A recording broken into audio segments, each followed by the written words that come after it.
নমস্কার, আপনারা সবাই দেখছেন বার্লাভার কাপল চ্যানেল। এই চ্যানেলে আপনাদের সবাইকে জানাচ্ছি অনেক শুভেচ্ছা। আশা করছি সবাই খুব ভালো আছেন, সুস্থ আছেন। আমরাও সবাই খুব ভালো আছি এবং আপনাদের আশা করবো যে পাখিগুলোও ভীষণ ভালো আছে। আমি পাখিগুলোর কথা এই কারণেই বলছি, তার কারণ হচ্ছে শীত যেন এবছর যেতেই চাইছে না। শীত মানে দিনের পর দিন বেড়েই যাচ্ছে, আর তার সঙ্গে উত্তুরে হাওয়া, যেটা কিন্তু পাখির হেলথের পক্ষে মানে খুবই ক্ষতিকারক। প্রত্যেকটা পাখি দেখা যাচ্ছে যে গা ফুলিয়ে রাখা দেখে মানে গা ফুলিয়ে থাকছে বা তাদের সিনার টান ধরে যাচ্ছে, এরকম সমস্যা হচ্ছে। তো তাই জন্য বলবো যে আপনারা ঘরগুলোকে সবাই এয়ার টাইট করে রাখুন, তাহলে দেখবেন যে পাখি অনেকটা পরিমাণে সুস্থ থাকবে। তো আমি আজকে আপনাদের জন্য নিয়ে চলে এসেছি নতুন একটি ভিডিও। আমি এর আগের দিনের ভিডিওতে বলেছিলাম যে পার্ট 1টা দেওয়ার পর পার্ট 2টা আপনাদের জন্য আনবো। তো আজকে আমি নিয়ে চলে এসেছি আপনাদের জন্য সেই পার্ট 2 ভিডিওটি। মানে আজকের আমি ভিডিওতে দেখাবো দুপুরের পর থেকে আমরা আমাদের পাখিকে কিভাবে রাখি, তাদের বিকালে তাদের কীরকমভাবে টেক কেয়ার করি, সব কিছুই আমি আপনাদের দেখাবো। আশা করছি আজকের ভিডিওটিও আগের ভিডিওর মতো আপনাদের ভীষণ ভালো লাগবে। তো চলুন আজকের ভিডিওটি দেখে নেওয়া যাক যে বিকাল থেকে মানে বিকাল পর্যন্ত, সন্ধ্যের আগে পর্যন্ত আমরা পাখিদের কিভাবে কি টেক কেয়ার করি। তো ভিডিওটি স্কিপ না করে পুরোটা দেখতে থাকুন। তো আমি জলটা ফুটিয়ে নিচ্ছি চিড়ের সফট ফুড তৈরি করব বলে। তো এখন বাজে দুপুর 12:30, আর আমি আজকে যে পার্ট 2টা দিচ্ছি, তো পার্ট 2 এর আজকে মানে প্রথম এখান থেকেই স্টার্ট হচ্ছে। তো আজকে এখন বাজে হচ্ছে কি দুপুর 12:30। তো 12:30টায় আমি আজকে এই সফট ফুডটা ওদের দিচ্ছি আমার সমস্ত পাখিগুলোকে। তো এখানে আছে চিড়ে এবং ডিমের একটি সফট ফুড। আমি পুরো প্রসেসটা দেখালাম না, কেননা এর আগে অনেক ভিডিওতেই আমি দেখিয়েছি সফট ফুড কীভাবে রেডি করতে হয় সব কিছুই। তো আমার চিড়ের সফট ফুডটা ডিম দিয়ে রেডি হয়ে গিয়েছে। আর তো চলুন এবার আমি পাখিগুলোকে দিয়ে দেব। তো আমি আপনাদের দেখালাম যে সফট ফুডটা রেডি করছি। তো সফট ফুড রেডি করার পর আমি চলে এসেছি এবার হচ্ছে কি আমার জাভার সেটআপে। তো জাভার সেটআপে আজকে চলে এসেছি। তো এসে এবার আমি ওদের প্রত্যেকটা ঘরে খাবারগুলো দিয়ে দেব। আর এখন বিশ্বজিৎ খাবার দিচ্ছে আর আমি ক্যামেরা করছি, প্রত্যেকটা ঘর আমি ঘুরিয়ে ঘুরিয়ে দেখাচ্ছি। দেখুন, আর জাভার ক্ষেত্রে অনেকেই আমাদের ভিডিও দেখে বলেছেন প্লেটে দেওয়ার কথা। আসলে একটা দুটো ঘর হলে প্লেটে দেওয়া যায়, প্রত্যেকটা ঘরে আলাদা আলাদা করে, কিন্তু অনেক ঘর হলে প্লেটে দেওয়া সম্ভব হয়ে ওঠে না। আর আমাদের প্লেট কিন্তু তুলনামূলকভাবে অনেকটাই পরিষ্কার করা থাকে, এজন্য কোনো সমস্যা পাখির আজ পর্যন্ত হয়নি। তো দেখুন বিশ্বজিৎ এবারে প্রত্যেকটা ঘরে দিয়ে দিচ্ছে। আর এখানে পরিমাণ একটু বেশি বেশি দিচ্ছে, তার কারণ হচ্ছে কি এখানে প্রত্যেকটা ঘরে কিন্তু 8টা 6টা 7টা এরকম করে বাচ্চা আছে। যে টিকিট মারা যেগুলো দেখছেন ওই টোকেন মারা আছে, ওই প্রত্যেকটা টোকেন মারা ঘরেই কিন্তু বাচ্চা আছে। তো সেকেন্ড ক্লাস চলছে এখন, রেজাল্ট মোটামুটি ভালোই হচ্ছে। তো আশীর্বাদ করবেন সবাই যেন আমাদের রেজাল্ট এরকমভাবেই চলতে থাকে। তো এখন বাজে হচ্ছে কি বিকাল 4টে, আর আমি চলে এসেছি আমার পাখির ঘরে। তো আমি এর আগে দেখালাম যে 12:30 1টার সময় আমরা সফট ফুড দিচ্ছি। তো দেওয়ার পর ওরা কিছুটা টাইম এবারে ওরা নিজেদের মতো ছিল। এবার 4টের সময় আমি চলে এসেছি আমার পাখির ঘরে। এবার আমি মানে এবেলার কাজগুলো সমস্ত কিছু আরম্ভ করব। তো ফার্স্ট আমি যেটা করব সেটা হলো পুরো ঘরটাকে আমি ভালো করে ঝাড় দিয়ে নেবো। তো তার জন্য আমি নিয়ে নিয়েছি ঝাঁটা। তো চলুন ঝাঁটটা দিয়ে নিই।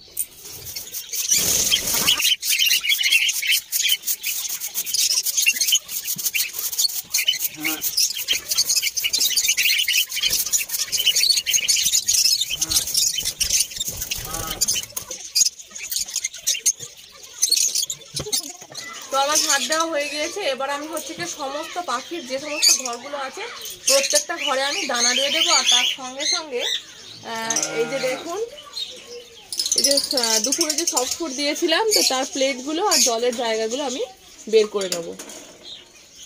তো এক এক করে এবার আমি প্রত্যেকটা ঘরে দানাগুলো দিয়ে দেবো।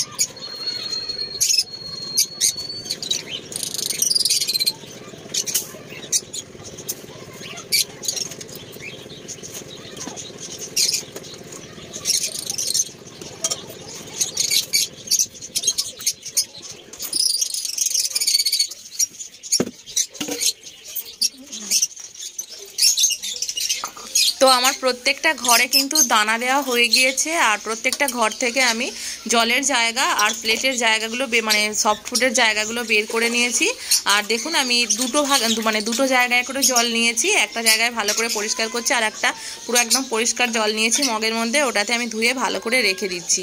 আর প্রত্যেকটা বাটি আমি ধোয়ার পর মানে উপুর করে রাখছি, যেহেতু আমরা আর বিকালে কোনো জল দিচ্ছি না। তো উপুর করে রাখলে কী হবে, পুরো প্লেট মানে বাটিটা মানে পুরো শুকনো হয়ে যাবে, তাতে কিন্তু করে জল দিতে কালকে আরও বেশি সুবিধা হবে। তো দেখুন এরকমভাবে আমি ধুয়ে নিচ্ছি প্রত্যেকটা বাটিকে। তো প্রত্যেকটা বাটিকে ধুয়ে নিয়ে আমি এরকমভাবে উপুর করে রেখে দিচ্ছি।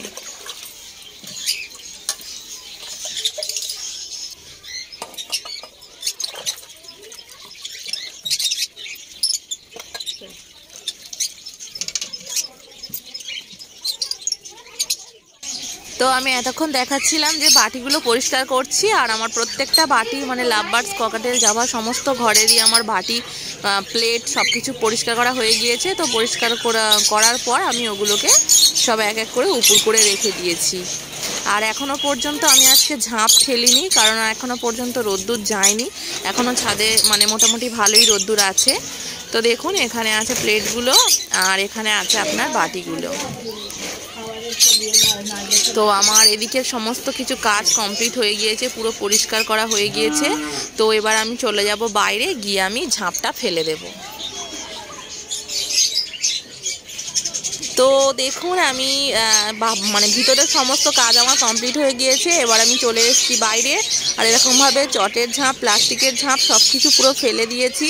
দেওয়ার পর ভিতরটা অন্ধকার হয়ে গিয়েছে, ওই জন্য আমি বাল্ব জ্বেলে দিয়েছি। বাল্ব জ্বলবে রাত্রি 8টা পর্যন্ত, তারপর নিভিয়ে দেবো, তখন পাখিরা রেস্ট করবে।